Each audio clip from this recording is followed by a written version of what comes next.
This is John Finnemore's Souvenir programme.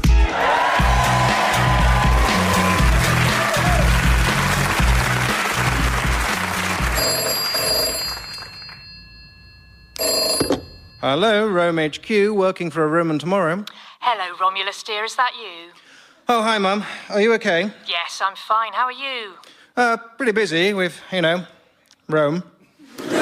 I mean, it's fairly well established now, but what we're finding is that that's when the real work begins. That's wonderful. We're all so proud of you, Romulus, especially your brother. Remus? I don't think so. Of course he is. It's just hard for him, with Rome such a success. He always feels like he's in your shadow. In fact, that's what I'm calling about. I want you to give Remus a hand. A hand with what? You know what? Oh, Mum. Is this about Reem? He showed me the plans for it again yesterday. It's a really good idea for a city. He just needs a little leg up. Mum, Reem is never going to happen. It's a fantasy. Well, not without some help, no. Not under any circumstances. If he wanted a city, he should have started when I did. But he was too busy bumming around Illyria, playing his lute. I'm sorry, but it's too late now. Rome wasn't built... Yes, so you always say. I'm not asking you to do it for him. All I'm asking is for you to have a word in a few ears. But, Mum, it's a terrible idea for a city. I mean, huge parts of it are just ripped off from Rome anyway. And the bits he's changed he's made worse. It's not going to be a better city because it's built on 8 hills. It's not how it works. Well, then help him. Show him where he's gone wrong. Won't listen to me. He thinks I'm an evil corporate sellout just because I put in prisons and banks. I'm sorry, but try running a city without them. If you actually want to make a city work, you've got to serve your inhabitants. When in Rome... Yes, I know. You won't help him at all. Oh, don't make it sound like that, Mum. I would help it, but it'll never work. If only because all the infrastructure's been set up for Rome now. There's no room for Reem. Why not? Well, for a start, all roads lead... I see. Well, Romy, I've listened to your objections, and I do understand, but I'm putting my foot down. I want you to do whatever you need to do to help your brother make Reem happen. Do I make myself clear? Why should I? Because I'm your mother. And if I don't? Well, then I'll just have to tear you to pieces with my mighty she-wolf jaws. You're not my real mum. I heard that. Absolute quiet now, please. Oh. Transcendent spirits of the world beyond world, I come open-handed and in peace. Is there anybody there? Yes, there is. Hello. I'm the late Marcus Trent. Could you put me through to my daughter, please? Is there anybody there? Yes, hello. Marcus Trent for Jennifer Wilkinson, seat D8. Ah, someone is trying to make contact. Speak to us. Oh, Spirit, what is your name? I told you my name, Marcus Charles Trent, lately of 19... I'm getting a letter. The letter W. What? Where from? W or possibly V. Definitely the second half of the alphabet. No, M. Marcus, what's the matter with you? To whom do you wish to speak, oh Spirit? To whom? Jenny, please. I'm getting a J. Yes, a J and an E, 2 N's and a Y. Jenny. Oh, or it might be a G. Oh, for heaven's sake. Is there a J or a G in the room? My name's Jenny. Oh, well done. Give the girl a prize. Jenny, Jennifer, over here. Yes, he's saying Jenny. He's nodding and smiling. Well, 1 out of 3. Okay, can we get Jenny a mic? Now, you've had a bereavement recently, haven't you, Jenny? Yes, my father, Marcus. Marcus, yes. M. From the second half of the alphabet. It's not even. It's 13th letter. It's first half. Marcus, do you have a message for Jenny? Well, obviously I do. Jenny, stop selling my books on eBay, you ninny. There's some extremely valuable first editions there. If you must sell them... He wants you to know he's very happy. Oh, you keep out of this. And he says when you look up at the stars, look for the brightest one, and that's where he'll be. Smiling down on you. Thank you. Really? Is that what I said? Is it? And how come I can suddenly speak in paragraphs when a minute ago I was picking Scrabble tiles out of a bag? You're a fraud, aren't you? You're a nasty little cheat. He's growing fainter now. Charlatan!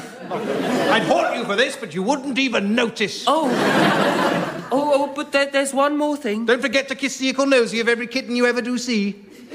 Something about books. He's saying, don't sell his books on eBay. Oh. He's saying, it's a waste of time.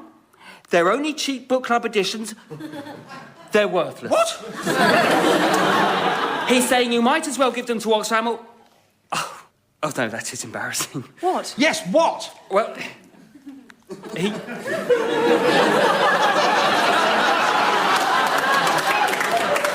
He knows I like old books. Oh, well, if you'd like. No! No, I couldn't possibly. No, you couldn't possibly! No, take them. It's the least I can do after you reunited us. Well, that's very generous of you, thank you. And yes, your father is smiling and he's chuckling as he fades. You sneaky little sod! Goodbye, Marcus. Rest in peace. My name is Joe, and I work here in the zoo. Head keeper of small mammals here since 1992. For years I've loved my job here, for years it's all been fine, till something started happening in round about '09. So I'm asking you directly, for the sake of my composure, if there's one thing you could bear in mind when you get to my enclosure. When you see a meerkat, don't say simples. When you see a meerkat, don't say simples. I know it was funny when it first entered your brain, but not when you hear it again and again and again. Good joke, and it's greatly to your credit, but you're not quite the first who said it, and between you and me, it's driving me slightly insane. When you see a meerkat, don't say simples. When you see a meerkat, don't say simples. No matter how flawless your Russian accented squeak, I fear that your comedy brainwave is not quite unique. Many others compare the meerkat. I keep the score on this old beer. Matt is 30 this morning and 107 this week. So when you see a meerkat, don't say simples. It's a good joke, but it brings me out in pimples.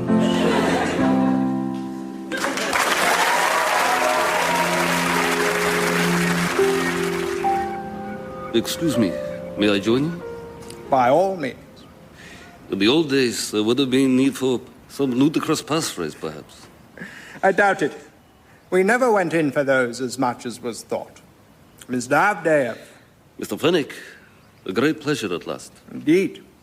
I often used to wonder about this day, you know, whether, once the great game had been played out, the players would have the opportunity to shake hands across the board.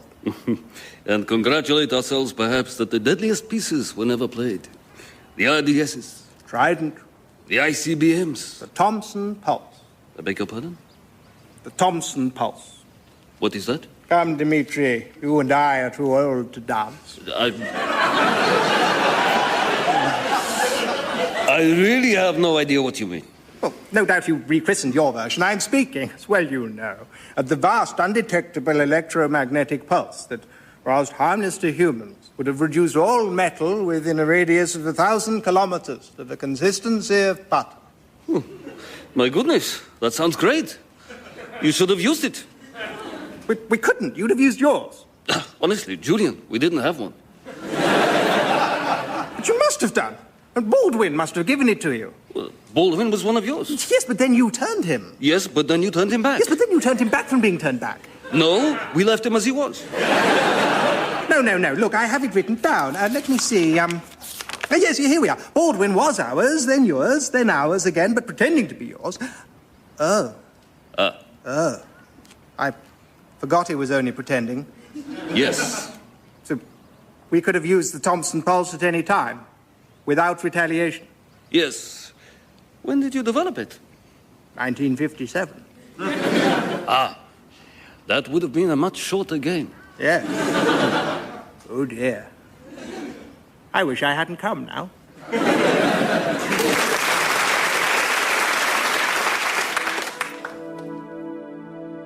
You here for a pampering? That's right, yeah. A whole pamper session. Lovely. We all need a pamper from time to time, don't we? Oh, I love a pamper.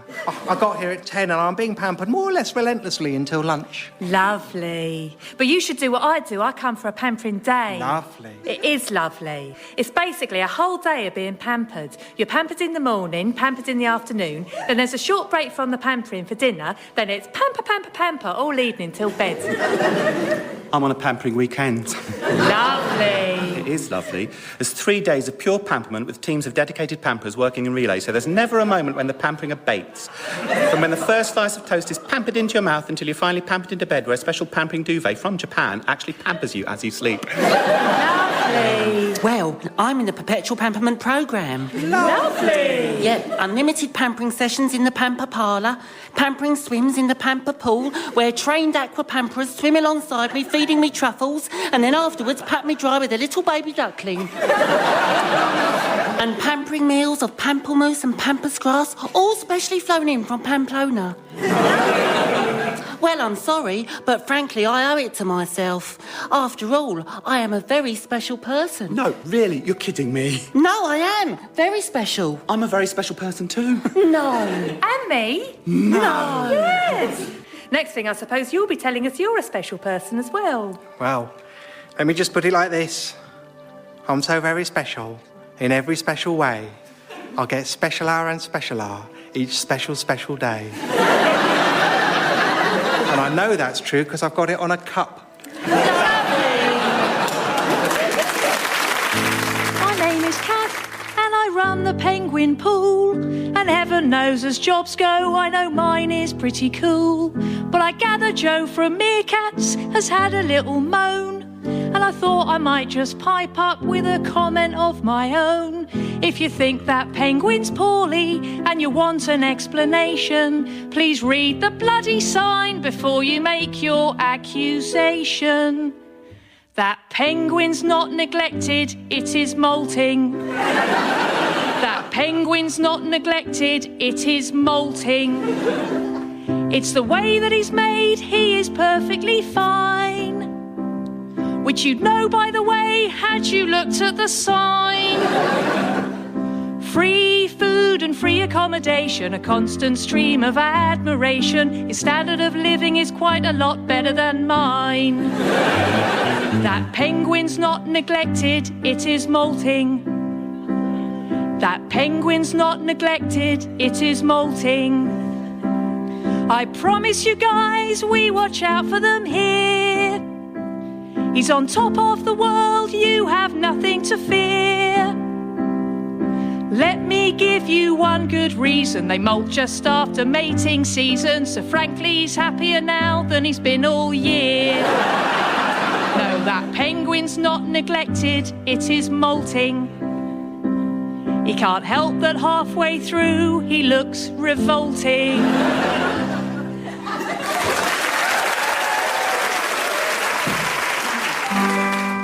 Once upon a time, 2 rascally tailors tricked a mighty emperor into thinking they could spin cloth so finely it was invisible to fools.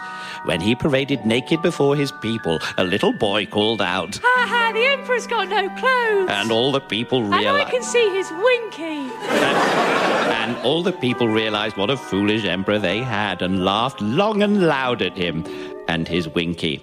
But what happened after that? Well, the little boy grew up to believe that he alone could see through the follies and pretensions that befuddled ordinary people and made an excellent living as a columnist for The Spectator. But what became of the emperor? Bow in the presence of His Imperial Majesty, the Emperor, Can you see my winky? whose winky, as ever, is entirely concealed from view. Hello, I'm the Emperor. Just so you know, I'm wearing a thong, then Y fronts with the Y sewn up, then briefs, then boxers, then long johns, then trousers, then a kilt, then a robe. And of course, I'm in this box. So I see. My head poking out the top. Yeah, most impressive. So you definitely can't see my winky. No. God, I'm hot. What do you two want? We are the famous inventing brothers, Alexander and Graham Bell, Your Highness. And we come to demonstrate our new invention. Alexander. Thank you, Graham. Okay, picture the scene. You want to speak to someone, but they're not there. What do you do? I go out on the balcony and shout. Yeah, and that's a good workaround, but our invention revolutionises the world of that. Observe this instrument. By speaking into it like so, you can be heard across many miles. Graham. Thank you, Alex. And by holding it to the ear, you can hear the voice of the other person. Oh, yes. And where are the tubes down which the sound travels? Well, no such tubes exist, sire. The sound travels by means of waves through the air. Waves, eh? And where are they, these waves? Let me see them. They're invisible. Ah, I knew it! Guards, seize them! What's going on? Fool me once, shame on you. Fool me twice, sod off! I know all about you and your invisible waves. I adopt this system and announce it to the people, and then after a bit, a little boy shouts, "Ha ha, the Emperor has no waves," and everyone laughs at my winky. What? You heard. Now get out. If life has taught me anything, it's that unlikely-sounding invisible things don't exist. And so the Emperor drove the inventors from his palace, but they soon got a start-up loan from a building society and the telephone swept the land. And so when the Emperor came out onto his balcony for a yell with a friend, a little boy beheld him and cried out, Ha ha, the Emperor's got no telephone. Oh, bloody hell. And I can see his winking. Now, the little boy on this occasion was lying about seeing the imperial winky, but even so, the Emperor once again realised the error of his ways. Right. So, unlikely-sounding invisible things do exist now. Fine, I believe in them all. Ah, then perhaps, Your Highness, you would like to hear about the mystic power of astrology. Certainly I would. And so... Ha ha, the Emperor has no basis for his belief system. Right. Sire, we have discovered the power of magnetism. No, can't see it, don't believe in it. And so... Ha ha, the Emperor has no compasses. Fine. Sire, can I talk to you about Scientology? Sounds good. And so... Ha ha, the Emperor... But on that occasion, the little boy's lawyers strongly advised him against finishing his taunt. And so it went on over the years until eventually the Emperor learned his last and most difficult lesson. My lord, I am a doctor and I've discovered an invisible way to cure all ailments. Very well. For I am an older and wiser Emperor now. And if there's two things life has taught me, it's that sometimes unlikely-sounding invisible things don't exist, and sometimes they do. And there's no easy way to tell them apart. So pop your new theory in a double-blind peer-reviewed trial and we'll talk in 6 months. Oh, all right. In the meantime, you're a doctor, you say? Yes. Could you have a look at my winky?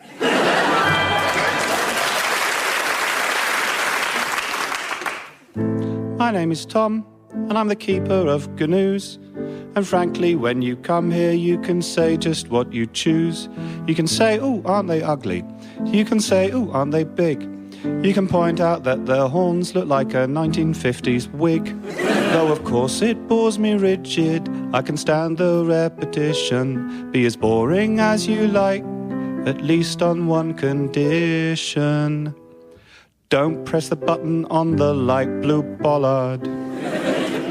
Don't press the button on the light blue bollard. It's a 3-minute speech by a GNU named Joyce, played by an actress doing a humorous voice. First time, it's just a bit annoying. The millionth time, it's soul-destroying. You can walk away, but I don't have the choice. Don't press the button on the light blue bollard. Don't press the button on the light blue bollard. I know it by heart, and I hate that I do. Life isn't easy when you're a lady GNU. If I hear that chirpy higher one more time, I may set fire at least to the bollard and maybe to the actress too. So don't press the button on the light blue bollard, or it might be the night I decide to ignite Sue Pollard.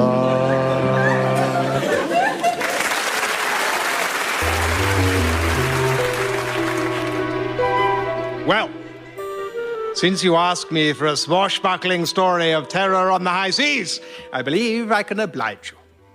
It all began when a distant uncle of mine died and left me a curious bequest. It was a scroll of parchment, and when I unrolled it, it was a map. It was also a map before I unrolled it. I didn't know that then. My uncle had been a mysterious, rugged old cove, and so it was no surprise to discover that the map was of a mysterious, rugged old cove. But what captivated my imagination was the title it bore. Treasure Island. Treasure Island. At last, somewhere to bury all of my treasure. You see, I was possessed at this period of my life with a great quantity of treasure. I was working at a top-secret British research station in the West Indies, dealing in the then primitive science of crossbreeding and genetics. Essentially, it was a tropical island containing a zoo and a telegraph office. Every so often, a cable would arrive from Whitehall bearing an official inquiry, such as, what do you get if you cross a sheep and a kangaroo? I would go to the zoo, place the two creatures named in our honeymoon quarters, and in due season telegraph back the answer. In this case, a hideous abomination against God and man, which, due to the quirks of hereditary, isn't wool-bearing and can't jump. But not all experiments ended so badly. And the result of one such was my dear pet Polly, my faithful croco pie. Of the difficulty attendant upon the conception of a cross between crocodile and magpie, you may readily conceive. And if you do readily conceive it, you are one up on Polly's mother. The procedure took many months and many, many magpies. But love will find a way, and eventually the combination of an unusually docile crocodile and a quite heroically determined magpie brought about the happy arrival of my beloved pet, a delightful, feathery, scaly, bright-eyed, massive reptile bird, who ever and anon would delight me with her cries of, Polly wants a bison!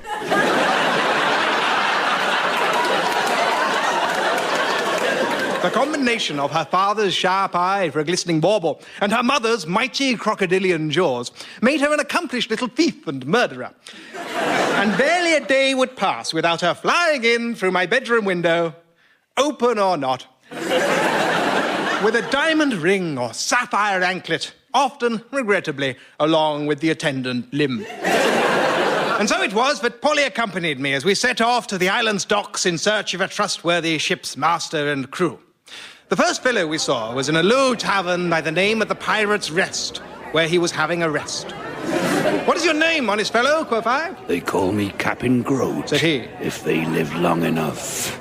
Well, look here, I said. I have a vast amount of treasure I want to take to an island and leave there. Will you come with me as captain of the Merry Mollusk? The good fellow said he would. And the next day, he introduced me to his crew. We set sail at once, and I delighted the crew by showing them the jewel in my collection of jewels. A dazzling diamond the size of 2 pigeons' eggs, or half a goose egg, or an egg.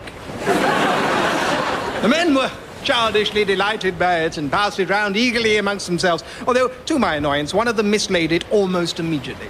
That night, I was asleep in my cabin when Polly woke me with an unusual squawk. Oh, big hairy pirate! Big hairy pirate! Look out! Save yourself! Honestly, I don't know where she picks up these expressions, I said to Blood Guzzler Bell, who was in the cabin as well, I noticed, with his cutlass. Well, he said, eyeing Polly warily. I'll be off. But what did you want? Well, I just thought I'd bring you a bedtime cutlass. Oh. How kind. Oh, it's no trouble. I was having one myself. I just thought... Oh, lovely. I'm sorry, forgive a landlubber, but what does one do with it? Oh, well, it's just an old pirate tradition. When you're really happy and content about everything, to get a cutlass and give it a bit of a celebratory waggle about. But you're busy, so... No, not at all. We must keep these old traditions of the sea alive, mustn't we? Hand it over. So, what, you just swish it about, do you? Like that? Oh, my dear chap, I'm so sorry. Well, of course, worse things happen at sea, and this was one of them. I'm bound to say Captain Groat took the loss of his first mate hard, as he did the next night when Cutthroat Jake was, presumably, cleaning my porthole from the outside, just as I happened to fling it open, casting him to the sharks. And so it was that when we finally reached Treasure Island, the captain and I were the only men aboard. Glumly we set off, me carrying all the treasure, and Captain Groat carrying all the weapons to keep me safe with. Together, we dug a hole to bury it in, and then the captain turned to me, and with a strangely glittering eye, he said, Well, me old marlin spike, You're on the lee shore now, me fine fellow. Too much he may have been for poor old Bill I, and for cutthroat Jake too. Him has never hurt a fly in his life. Just loads and loads of people. But you ain't cut of a cloth to blindside Captain Groat, my boy. I'll gammon ye like a yanyard to a jib boom, and he may lay to that. Pray to him as made ye, for Captain Groat is about to send ye to your long home. Well, this was excellent news. Truth to tell, I hadn't followed all of it, but the last bit was clear enough, and my long home was exactly where I wanted to be sent to. And if that was not enough to set me completely at my ease, Captain Groat now demonstrated how happy and content he was in the traditional pirate way by unsheathing his cutlass and giving it a bit of a celebratory waggle about. Oh! He added. And doubt not I shall find a rare good home for this little beauty. And so saying, he flipped up his eye patch. And if I had thought his first eye was strangely glittering, it was as nothing to this one, which was a diamond. My diamond. Suddenly, all was clear. The lovable old salt had found it whilst clearing up and had chosen this happy moment to surprise me with it. Hooray, said I, as Captain Groat raised his cutlass high above his head with joy. At this point, things took a turn for the worse. For as the diamonds twinkled in the sun, I heard from the treetops a familiar cry. Polly wants a shiny! Polly wants a shiny! And with that, before I could stop her, my faithful but slightly killy crocopie swooped down and, as was her wont, bit off the limb holding the jewel. In this case, the head. Well, there's little more of my sad story left to tell. There, on that desolate island, I buried that good man and loyal friend, Captain Groat, who had given his life to amuse me with a practical joke. As was a tradition of these simple sailor folk, I buried him with some of his most prized possessions. His telescope, his cutlass, and his head. Oh, and I buried his head with the diamond still in it. Partly as a measure of my respect, and partly because it was right in his eye socket. I mean, it was icky. Good night.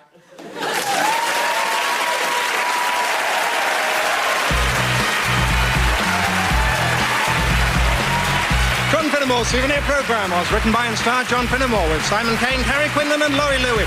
The original music was by Susanna Pierce and the producer was Ed Morish. I can see you're winking! No, you can't! Yeah, you can, John. You can, sorry.